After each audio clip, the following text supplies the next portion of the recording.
Welcome to the Superfacts Show on the Superfacts Network. Featuring St. Laz, who also hosts the popular web series Gem Pop, and music journalist Mark Walter Ward. They have discussions about hip-hop, culture, society, philosophy, and everything else. Now available on YouTube and wherever else you get your podcasts.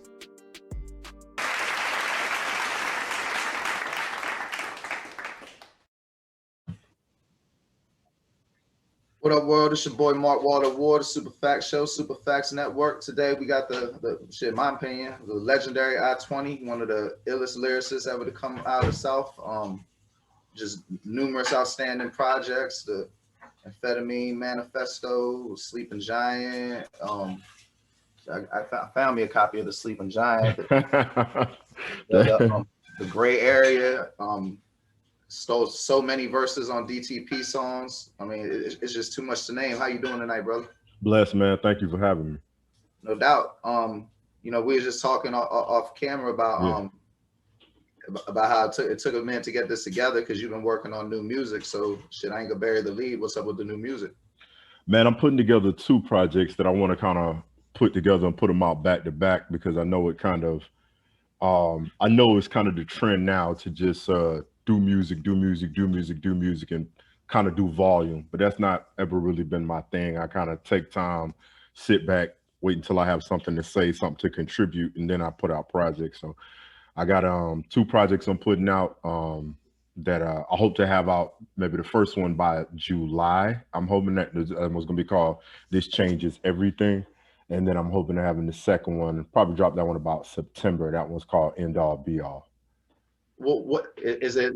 The subject matter you've explored throughout your career? Is it still Meet the Dealer, or is it, are you talking about new things? Like, what's going on with that? It's always going to be Meet the Dealer because that's who I am. But yeah, I'm expanding on some of the topics. I think it's more about the production. I'm trying different things in terms of the production, trying different things in terms of the choruses, just kind of experimenting. But I think that when something is who you are, you got to stay true to yourself no matter how much time, passes or whatever the case may be. All those, I don't know if you want to call them, I mean, some of them are mixtapes because you freestyling, or at least you going over other beats, but some of those was like albums. Yeah. And, I was hip to like all of them at the time, but I went back and listened to a lot of them the last few days, knowing that we was gonna do this.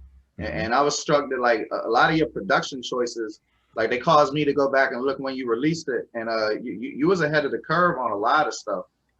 Yeah, so it's I've been really fortunate, man. That's one thing that I'm so grateful for, that I always get a lot of young producers who want to try different things with me, and they allow me to kind of have direction, kind of let me kind of tell them, hey, I'm looking for this, or I'm looking for this sound. I don't I'm grateful for what you said. I don't know if I was ahead of the curve as much as that I think that rap kind of moves in certain directions, and if you've been doing it long enough, you can get a good feeling for kind of the direction that the music is moving towards, if that makes sense. I can definitely dig it. I remember the first thing I ever heard you on was the Incognito, the one that jumped out at me was the Countdown song, the 10-9, that jump.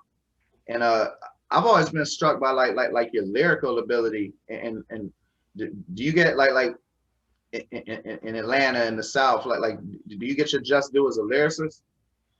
I think bloggers ain't people like that, because I can tell by how they write about it. Yeah, so I think that it's an interesting question. It's a great question. I think that I represent something that happens to a lot of MCs. I'm either super loved and revered, or I'm completely hated, and they're like, I don't see how you like this guy. And I enjoy it. And the reason why I enjoy it and the reason why I like it is because I think it's good to be polarizing, because it opens debate. I don't do what a lot of people do. My style is pretty much straightforward. But not only that, I don't rap in the traditional sense where it's kind of like line, punchline, line, metaphor. My lines tend to be double entendres. They tend to be things that you might kind of dig, go back, know the thing that I'm referencing. So I do realize that a lot of times the people that really like me are the people who are very much invested in lyricism, very much invested in the craft. And the people that don't, still respect to them, but they tend to be, they want to hear something that kind of grabs them the first time, not really the thing that they go back later and go, oh shit, he was referencing this. That's a good line. You know, I feel like the whole, I mean, I'd have to like really look at it, but off the top of my head, DTP might have been the strongest lyrical Southern movement. I mean, like I feel 2 Chainz is getting this due the last couple of years, but I know when he first came out, a lot of New York cast people up top. I was in the DMV at the time. You know, they'd be like, he can't rap, and I'm like, y'all is motherfucking tripping. Homeboy is rapping like a motherfucker. You know, Feel Mob could rap like shit. Luda, obviously, you, Four Eyes, Shauna, Fate. I mean, lyrical ability, like it'd be pretty hard to match that. Yeah, you know, we came up in a different era, you know, and that, I'm not the type of person that tries to compare the eras. I'm simply saying the era that we came up in, we listened to music from all over. So it was really important to us that we came in the era of I'd rather be known as a great lyricist than anything else. So it was super competitive. Anytime we was recording records or we was making songs, we was literally going at each other's neck in that booth or trying to jump at the opportunity to be on particular songs. So I definitely am down to make the argument for us. Everybody still talks and communicates. We still are at a point, even at this stage in our career, we call each other to say a verse and just be like, listen to what I got on this shit. What you think? We still do that to each other. Man, and I mean, I know it wasn't you, but talking about DTP and then things you got to catch later. When they had that Atlanta child murder series on HBO, I was like, oh, that's what he meant when he said Wayne Wiggins was out there. Yeah. So being from Atlanta, that was a big deal. If you are about my age or older, I'm sure the younger generation doesn't know anything about it. But that was a really, really big thing when we were growing up, that it was Wayne Williams was snatching people up on the South Side, supposedly. You know, there's a lot of controversy behind it, but um it is one of those type of things where you kind of weave your experience into the lines. And I don't think you think at the moment that people outside of that bubble will might not be like, what is he talking about? I don't even think you think about that as a rapper, you know? When y'all first started, you know, they always talk about how Luda was a DJ. I think it was Chris Lover, right? Hmm. But they never take. I mean, it's easy to read into like how that would help, but like specifically, how did that help? Well, the first thing that I've always wanted to clear up is I've done a million interviews and never cleared it up. He wasn't a DJ first. He's always been a rapper. What Oh, actually yeah, happened to kind sure. of clear the story is me, him, and Fate connected. That would have been maybe like 96, 97.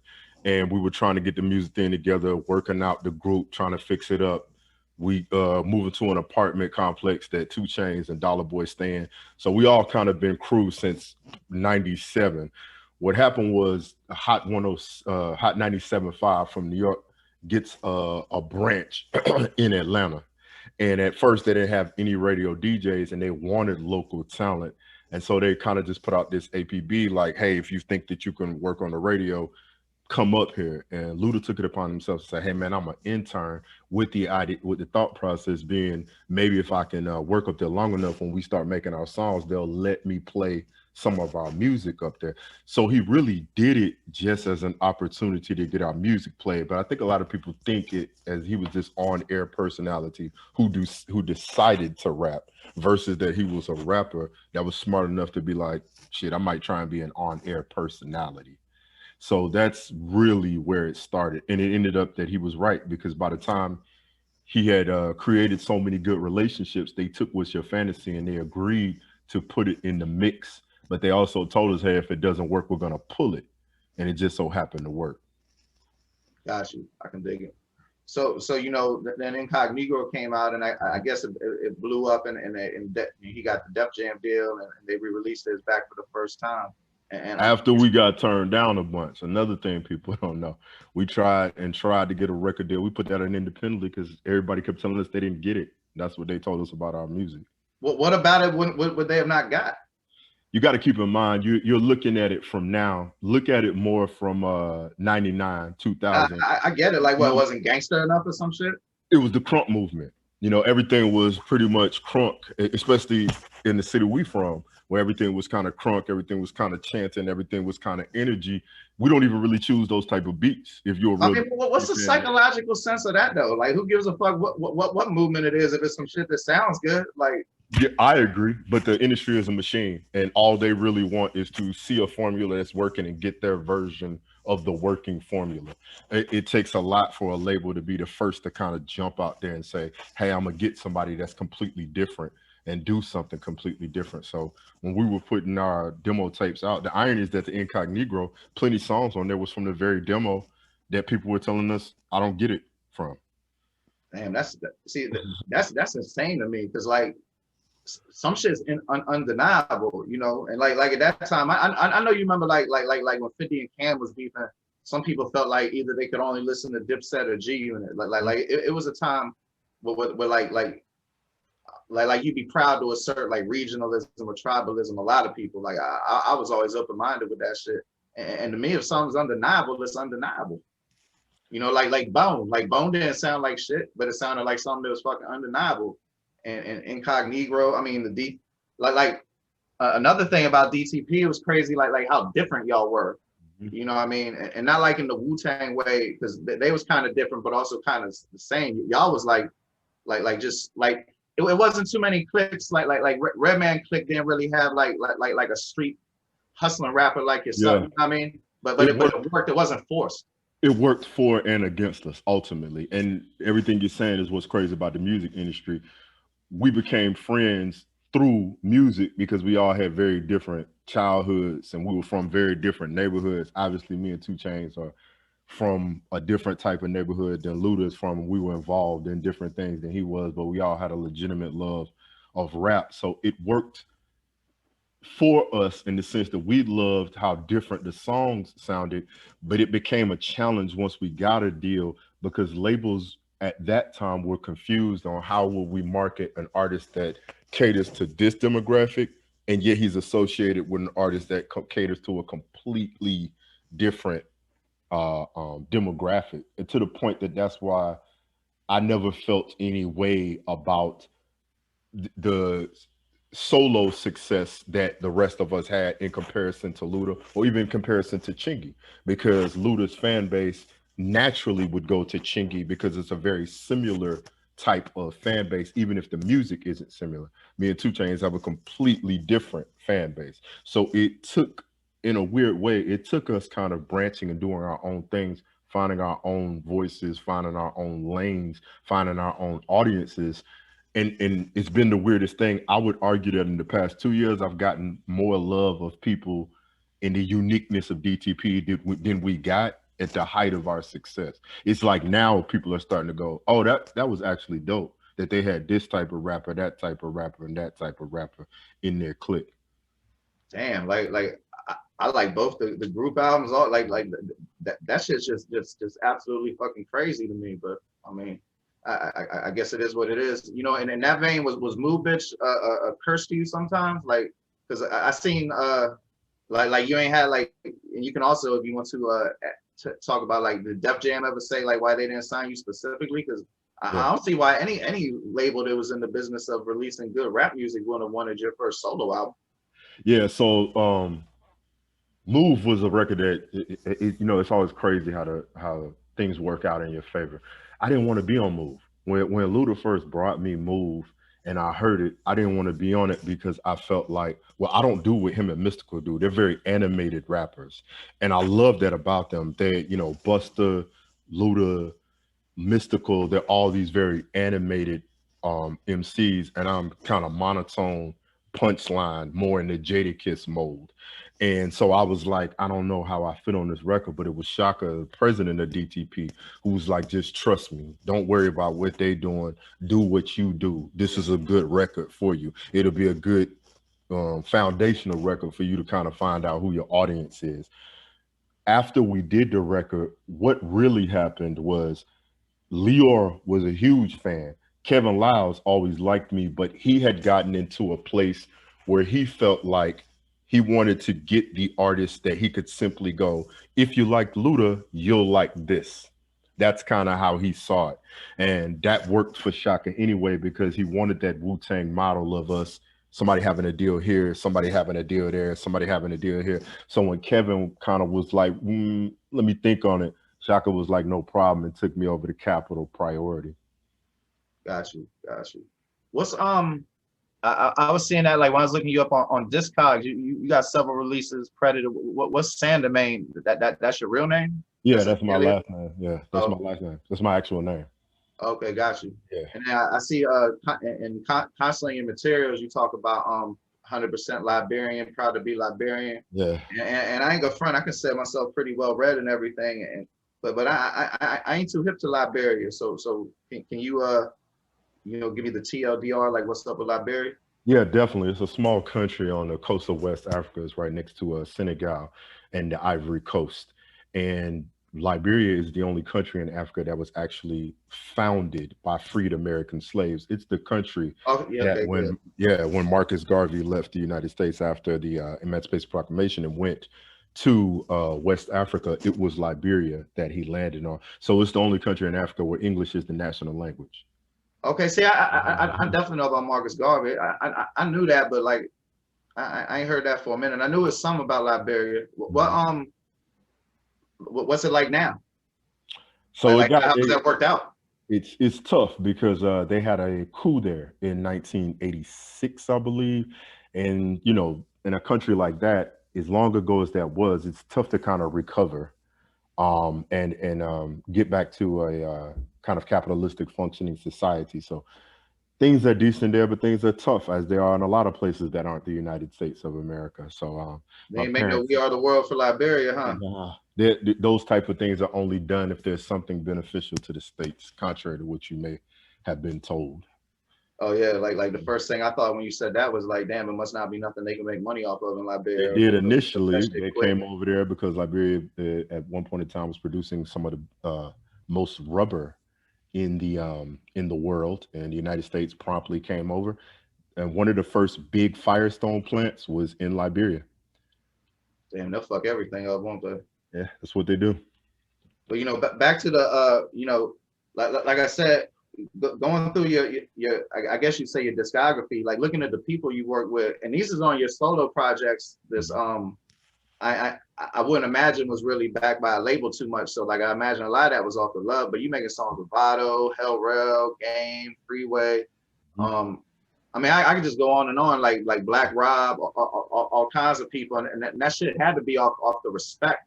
So like amongst your peers, and I've heard people speak of you that this, X No Limit people, whatever people I know, like with respect to your abilities, but like you're very well regarded amongst your peers. If the public don't know, they're gonna learn now. Yeah, so that's everything you're saying is 100% true. I'm fortunate enough that it looks like I'm a rapper's rapper. Maybe not for the people, but other rappers really like me. And so all of those projects, I did not have any major label backing. Those were all just phone calls. Those were all just me reaching out to somebody. Maybe I find out that somebody has a phone number of a person I'm trying to get in contact with, get on the phone with them. And I've been very blessed that I call somebody and they're like, hell yeah, I'll definitely do something for you. Yeah, I could tell because they weren't no generic verses. No. They was talking about what you was talking about. You could tell they heard the song, if not all of it.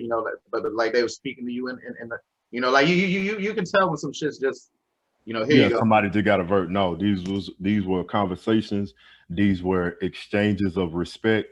And then this was talking about song concepts and sending a verse over and sending a verse back. So even to this day, man, I always feel very blessed and very grateful that I haven't really had too many people that I've gotten in contact with and asked them would they do something, and somebody didn't send me that verse right back to me. Shit, that's what's up, because I see behind the scenes some of the legends of the game struggle with that shit. So I mean, shit, even Pimp C was talking about it, in the legendary Atlanta rant, or the Atlanta radio appearance. I shouldn't call it no Atlanta rant, but man, like I said, I was going over your John. It was just so much. I remember one thing. What's Scottsdale? That's like the neighborhood you're from. Yeah, Scottsdale. Yeah, it's on the east side of Atlanta, so that's why you hear me say it all the time. And 2 Chainz was from there too. No, 2 Chainz from College Park, Garvey Road. You ever used to? You said y'all was all growing up. You used to see him play basketball and all that. By the time I got to him, he was out of high school, so hooping here and there, pickup games, but not playing like how he played in high school. And I think he played a year at Alabama State, if I'm not mistaken. How much did Scarface have to do with the first D.T.P album? In terms of the music, not much. He they made him the president But at that time, he was still so invested in his own career that it was more about sending him records and letting him hear records than it was like a hands-on A&R type of thing. So in terms of getting the music, arranging the music, being in sessions, not much. But to be able to sit with him and speak with him as often as we did was still a blessing. As far as we're concerned, we're from the South. So I mean, Scarface is royalty to us.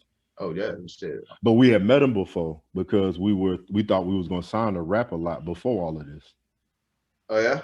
Well, Yeah, we was on a compilation that Rap a Lot put out called "Realest Niggas Down South." We was on that.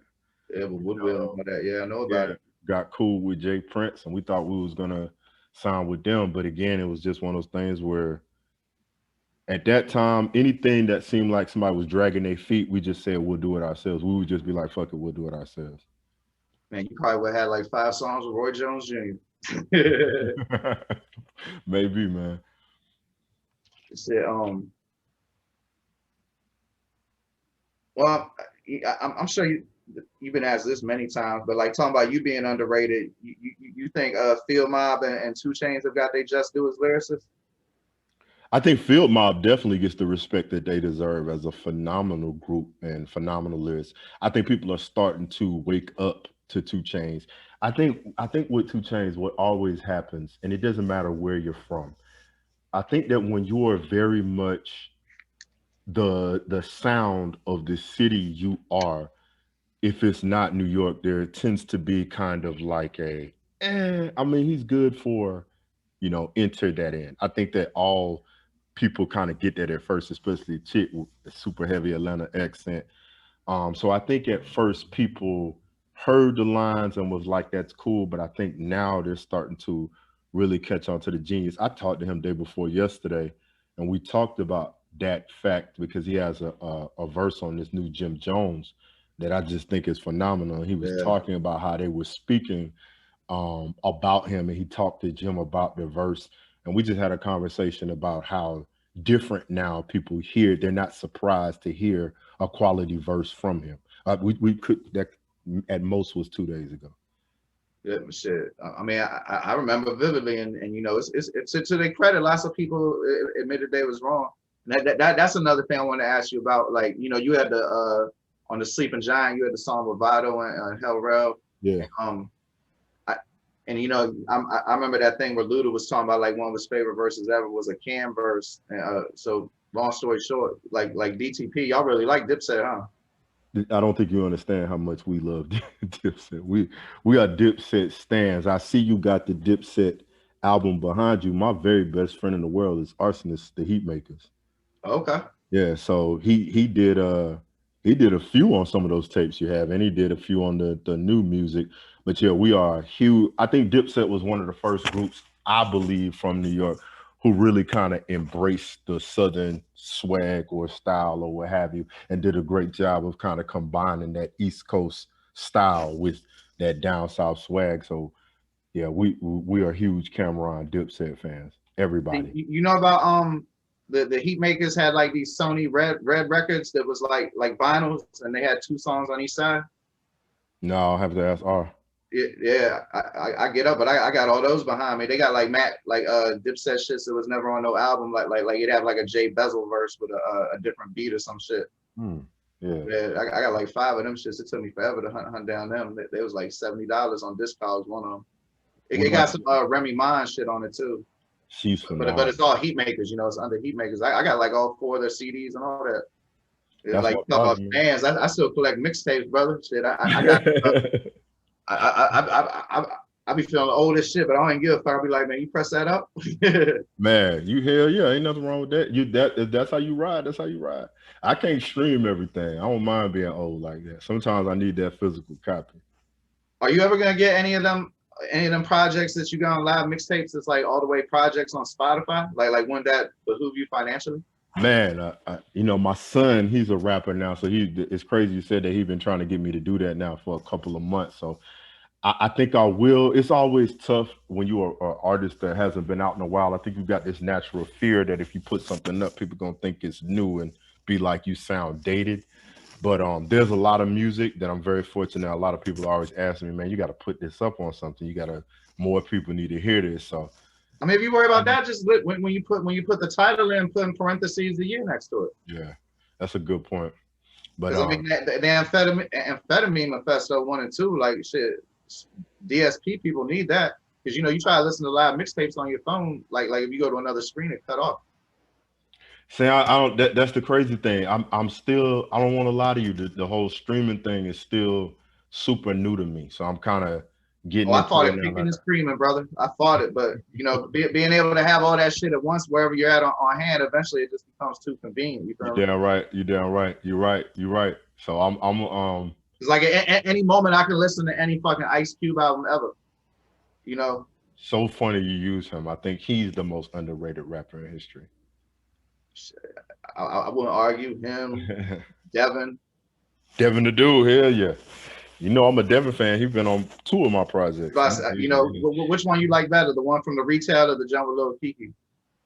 The one with Lil Kiki. And that's because I'm such a Lil Kiki fan. I didn't even think he would do it. Like, I'm such a Lil Kiki stan that when I was like, man, I hear him on this record, I'm like, he probably ain't gonna want to do it. Man, that man sent that verse back so fast, man. I was so grateful. So I immediately hit up Devin. We had a good relationship because, he did the Hey Shouty thing for me.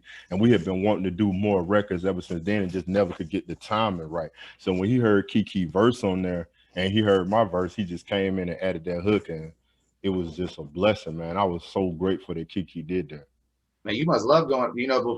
I'm in Tampa now, but before I lived in Houston for 6 years, you must love Houston. Like I don't think Texas, people understand Houston is like rap paradise. I think that's my favorite region of hip hop is Texas. Period. So if you notice, I stay with a Texas artist on something of mine. I choose a lot of beats that are in that vein because that Suave House is kind of what I grew up loving when I first started rapping and stuff. Oh yeah, in the DMV we was listening to all that rap a lot shit, Fifth Ward Boys. Shit, I remember the I Squad. I got me a copy bad enough. Yeah, man. So so that record that was a big deal for me because I'm a Kiki and Devin fan. I'm sure, and I ain't gonna hold you up too much longer, but I know you are a big lover of comic books, and I'm curious. So do you, how you know that? DJ Payne. I've interviewed you before on like blogs back in the day. You know what? You told me that. I apologize. Yeah, I'm a. It's all good. It was like an email interview. We didn't even speak. Yeah, gotcha. I'm a comic book junkie, man. It's more than a guilty pleasure. So you like the movies?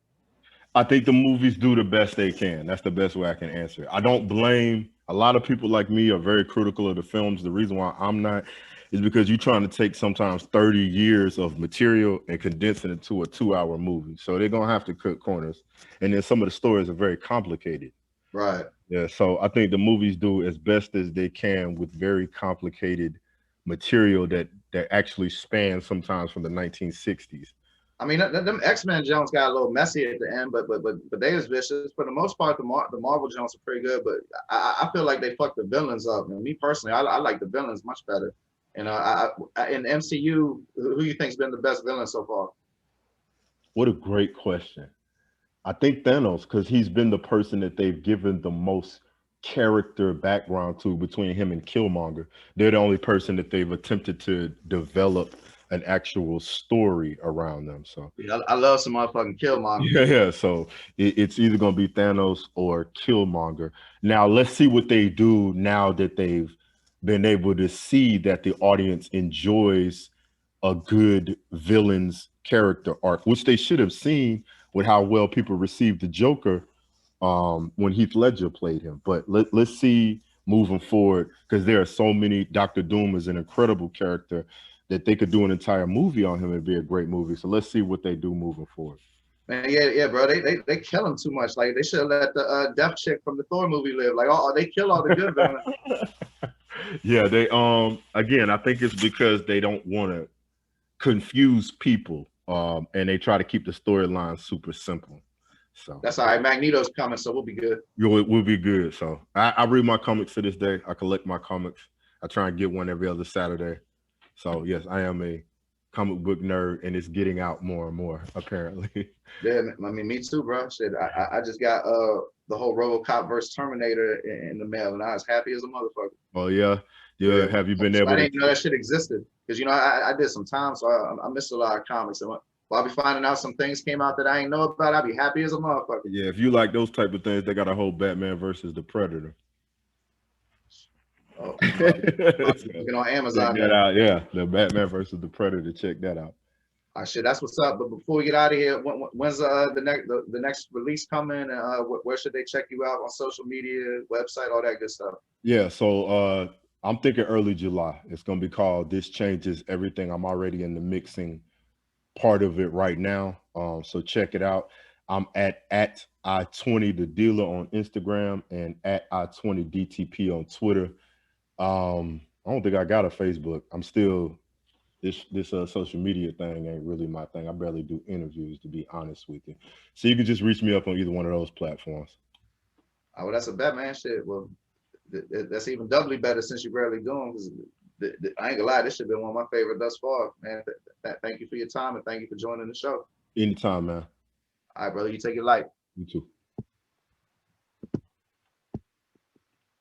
The Superfacts Network, home of Jump Pop, SCE, and the Superfacts Show, now available on YouTube or wherever you get your podcasts from. Come check out St. Laz, G from the Shop, and Mark Waldo Ward.